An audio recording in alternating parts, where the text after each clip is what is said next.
Bollywood's very own social crusader headed to the capital to meet the British Prime Minister David Cameron. Together, the duo interacted with the students of Janki Devi Memorial College. Aamir Khan elated to be the only actor to have been invited by the British Premier. When I was informed about this visit over here, where I was to meet the British Prime Minister, and then I was briefed about the college and the work that the college has been doing, the principal has been doing. And I was happy to be here and meet the students. Well, I think a lot of the questions were related to women's issues, and they wanted to know, why things were a certain way in society. The nucleus of the family unit is often the woman. And when a woman is strong, the family is strong. When the family is strong, the nation is strong. This is what I believe.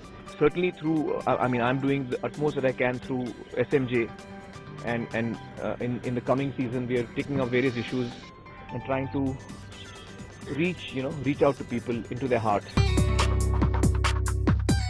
On the other hand, Johnny Abraham shares the stage, but rather hesitatingly. Like off late, it's when it comes to you, it's been all about I, me, or me.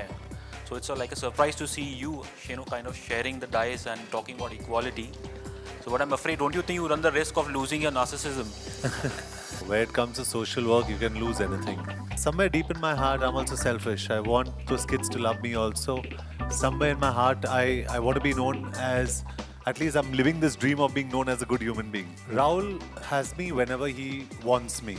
Not in the Dostana sense, but he genuinely, he can call on me at any point of time. And I'm always available for him. Again, it sounds very odd, but... You've kind of set an example, by putting your marriage on hold for 2 years because your fiancé wants to study. So you think now you've become the ambassador for such women as well? No, I think I am an ambassador for... I would want to believe that I'm an ambassador for equal rights. And I love seeing women in positions of power. With Mayur in Mumbai, John B. Morzaria for Times Now.